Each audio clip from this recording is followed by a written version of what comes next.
Hello everyone. Today I want to talk about time travel in Final Fantasy XIV Online. Time travel is something that sort of interests me, particularly as a reader and as a writer. And many times whenever I read time travel stories, things get a little bit iffy for me for several reasons.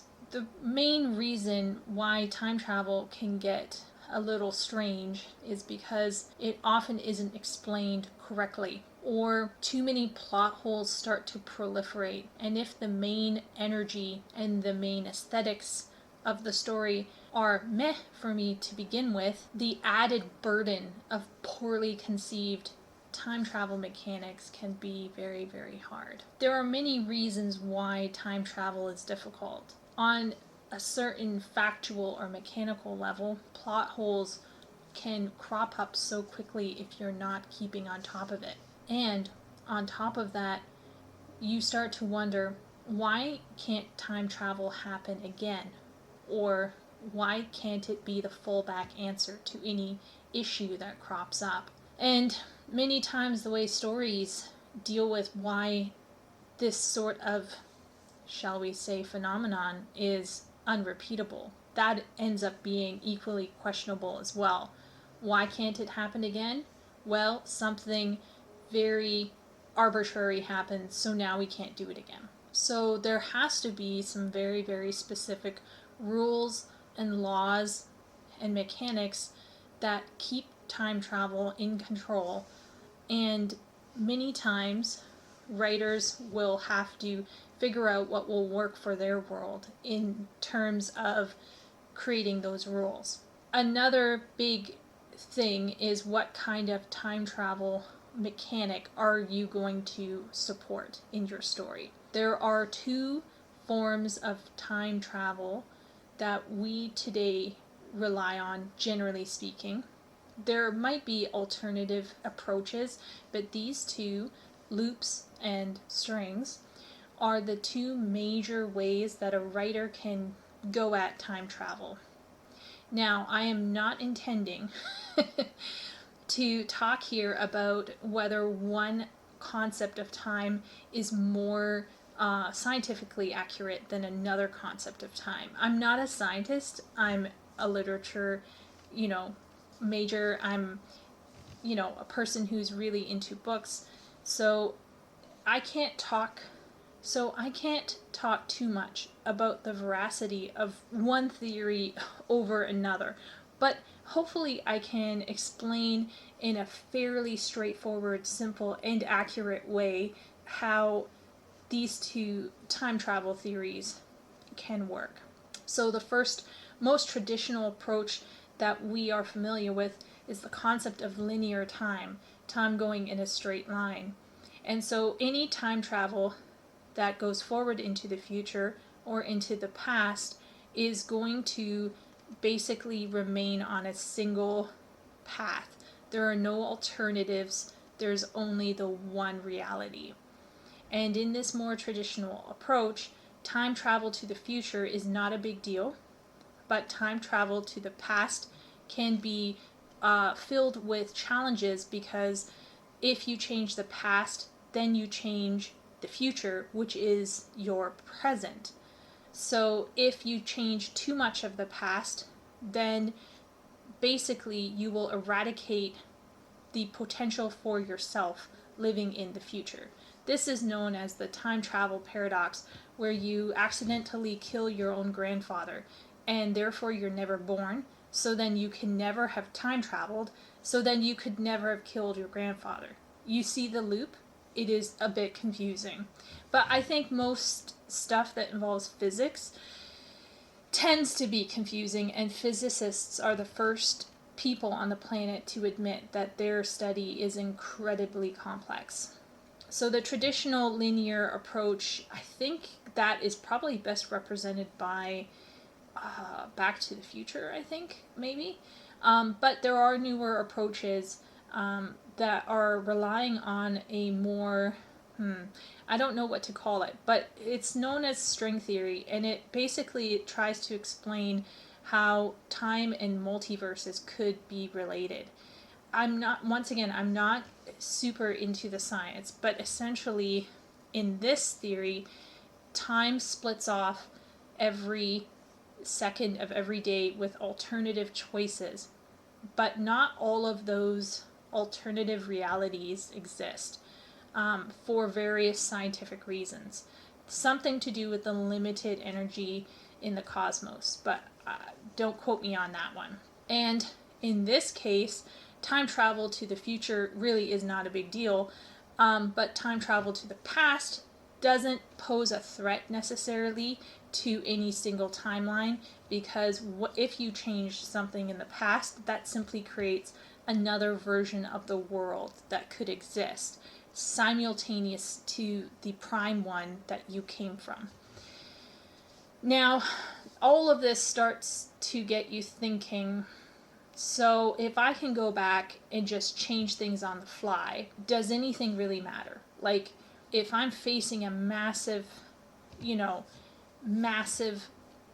monster, or final days in the case of Final Fantasy XIV, or Superman realizing that Lois Lane is dead, these kinds of massive, huge, important challenges and obstacles the character may face suddenly might feel very avoidable and as a result inconsequential. This is why rules around time travel to explain why it can't happen or why it shouldn't happen, all of that is very important for the writer to delineate very carefully so that there is no confusion as to why it happened here but not there, right?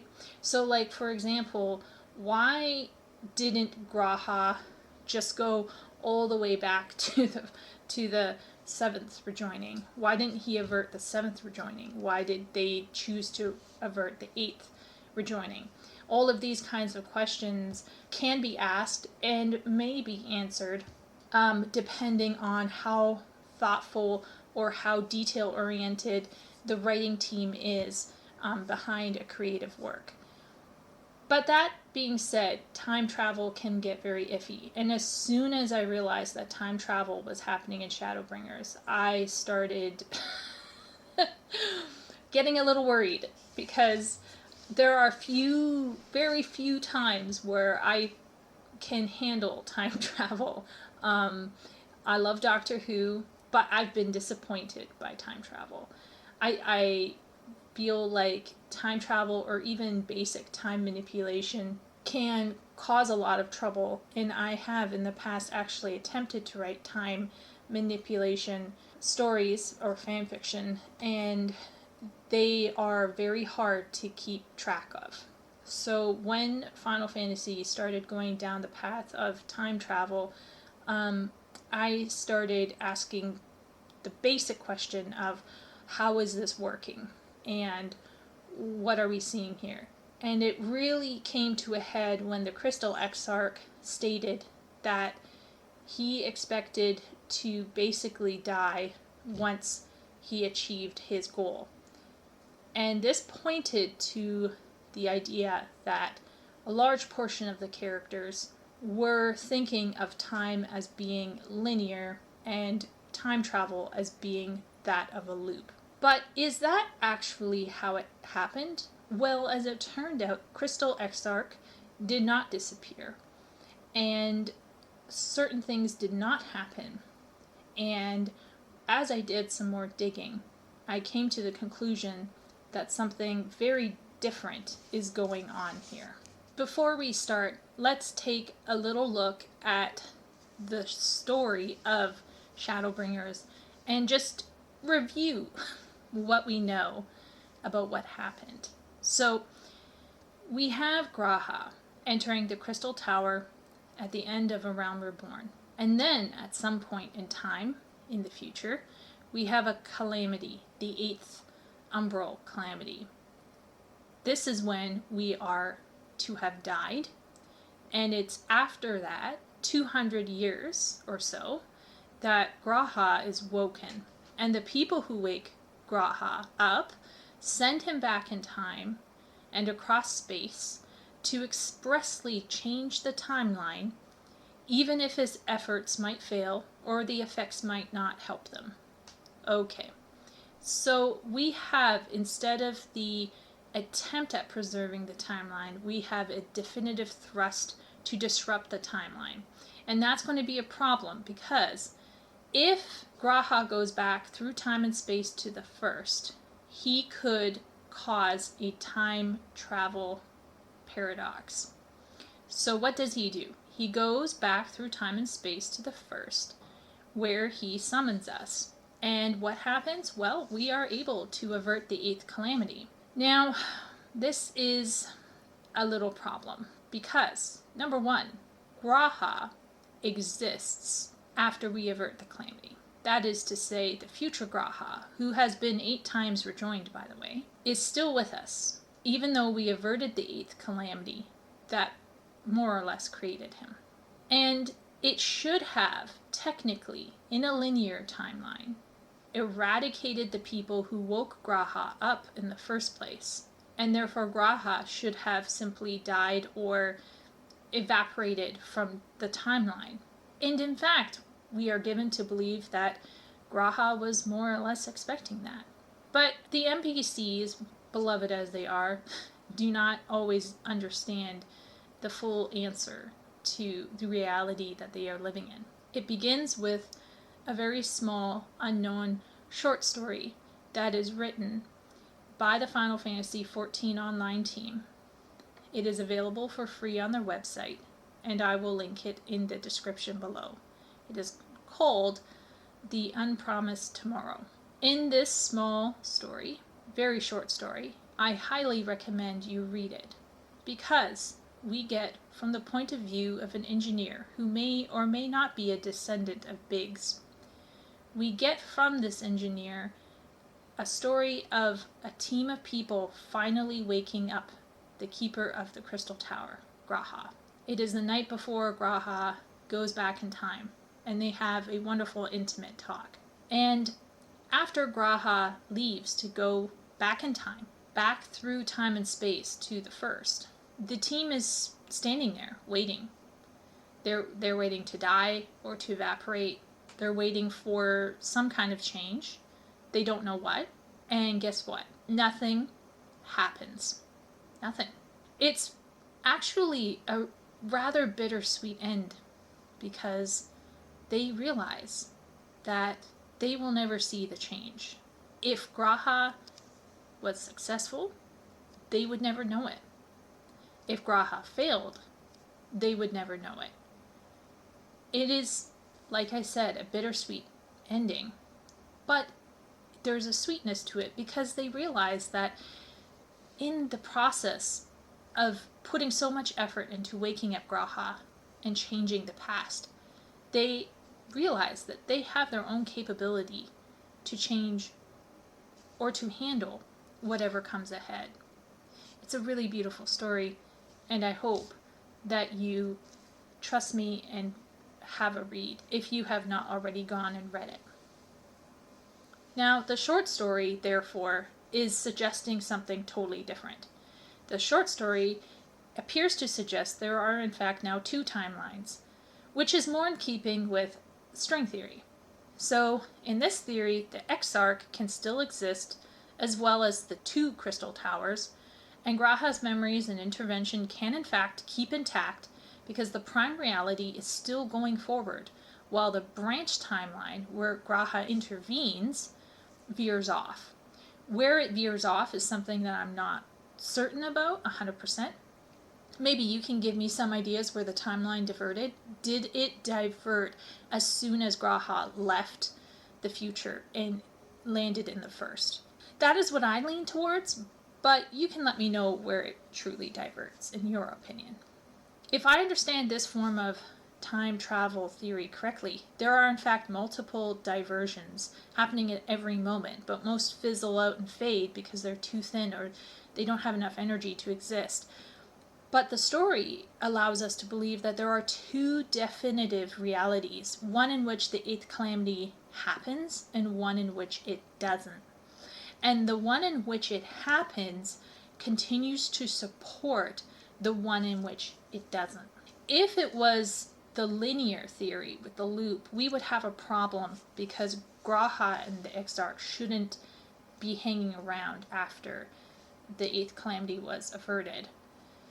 The time travel paradox wasn't triggered. And because it wasn't obviously triggered, I started getting a little triggered myself. Not angry or anything, but kind of like, oh, okay. But it turns out that the writers were, to some extent, attempting to understand it in their own way. And were positing, in my opinion, a very interesting concept with the idea of using string theory in multiverses. In this sense, the Exarch can still exist, even though he has unraveled history. There is no time travel paradox. The future is still existing. And even more importantly, it means that the eighth umbral calamity, in some sense, was unavoidable. To a certain degree, we could say that there is still an eighth calamity, and it is simply not explored in the main story. But that isn't to say that we couldn't visit that reality in the future. Now that we thought about Shadowbringers, we have a big question. What about the time travel shenanigans that happened in Endwalker, especially in Elpis? Like, what was happening there? It didn't look like there was a chance for an alternative, right? Now, that is a huge question for me because we already figured out, okay, Shadowbringers has a string theory approach to time travel. Elpis should have it too? ? Well, it's a bit more complex than that. So let's look at the basic story again. So we have the big fire, the final days that happens, and after that, at some point, the sundering. Before that, we have an unknown event that triggers the final days. And we now know that trigger, Meteon. And unlike Graha, we are traveling back in time, not for intervention, but for information. We are told by Elidibus to not intervene, but we're told by Elidibus to not intervene, but then we're told, even if we try to intervene, the past won't change anyways. So that was that was odd. That was really odd. So I immediately recognized that that was a bit of a problem, because either that's just poor writing, or Elidibus doesn't know what he's talking about, or both. I don't know. So we travel back in time, and we bump into Vina, who just blows the lid off of everything. She lets the cat out of the bag. She doesn't care. She's like, poo-poo, timeline, schmineline. And she forces this plot to happen where we share the future with Vina, Emet-Selch, and Hythlodaeus. And by the time we fight Hermes, realistically, there should have been or could have been a break in reality. That is to say, there could have been two timelines. One where, Aetherius is saved, and one where Aetherius is not saved. But there doesn't appear to have been that split. At least not narratively so far. We have not been given to believe that happened. And there are two main reasons why the split did not happen in reality. The first one is for a very obvious Deus Ex Machina reason, Hermes' memory machine, and that kind of dealt with stabilizing the timeline in a major way. And then we think about who was left, who could have changed the timeline. So we have Meteon, who wants the final days to happen. So she's not going to intervene with the timeline. She's going to keep trucking. Then we have Hermes, Emmet, and Hythlo, who might have tried to stop the timeline, but they have now conveniently forgotten. And then Vina, who has decided stopping the timeline is going to be almost impossible, / is impossible, she instead realizes that the existence of the Amaratines on Aetheris is fragile and doomed to failure anyway because of Dynamis. So for lore and philosophical reasons, Vana has decided to let the final days happen and to go forward with Sundering, even though she has full memories of why this is happening. And you, who could have maybe tried to stop the final days and the Sundering, number one, you can't, because Meteion, you see with your own two eyes that Meteion is far out of everyone's reach. Number two, you have a lower status in Amaratine society, so even if you try to run through Elpis screaming the end is nigh, nobody's going to believe you. They're going to be like, well, that's Azem's familiar. Keep going. And basically, you also have your own crap to deal with in the future. And you have already consigned the Ascians to their fate back in Shadowbringers. So there's no reason for you to hang around to save Elpis, as much as we all love Elpis. Now, how is it that we are still able to visit Elpis? Inquiring minds need to know. But for all intents and purposes, in terms of the narrative, the Elpis arc actually represents a stable time loop that is preserved, albeit rather artificially preserved, but preserved more or less. And it's preserved because of a memory machine and because various characters' personal philosophies or beliefs. So as a result, in Final Fantasy XIV, we actually have two types of time travel. And both types are effectively used. And out of these two types of time travel, we now have two timelines. There's the prime timeline where we died in the 8th Calamity, and then there is this second timeline that we're actually playing in right now where we survived. The one that we're playing in right now where we survived has an additional time loop into the distant past with Elpis, while the other one remains for the most part untouched and linear. Now, it is a fascinating exercise to think about what could happen in the prime reality. Did the Ascians win? Was Elpis and Amarat restored? It really depends on how split or closed the timelines are, because the timeline prime may not have Ascians anymore if there's enough of their reality shared with ours.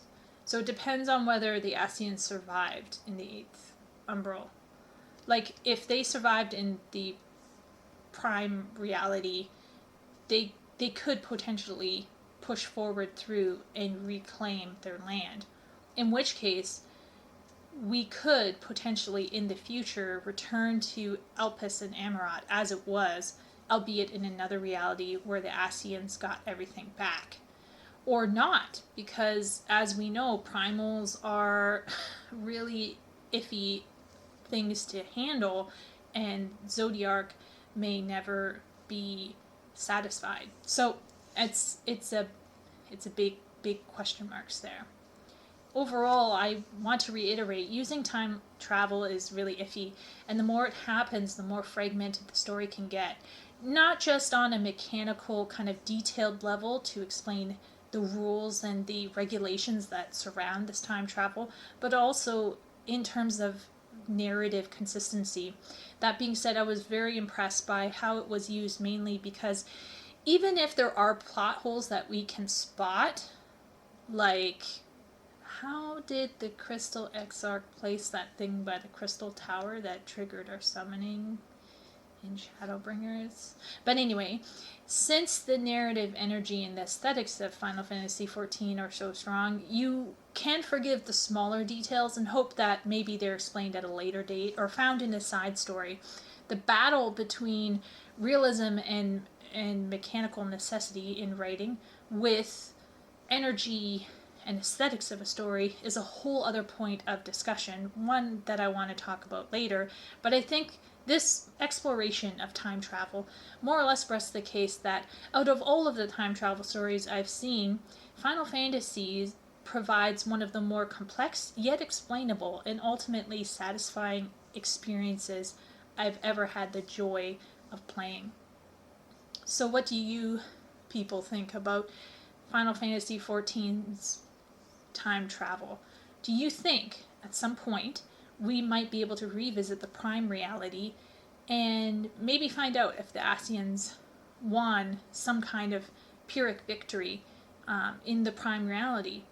Do you think that at some point in time we'll go back in time again, maybe to Elpis or whatever, and essentially be able to re-meet old friends or old new friends? We are already doing mild time travel with Elidibus in the Pandemonium raids. So do you think more of that might be happening?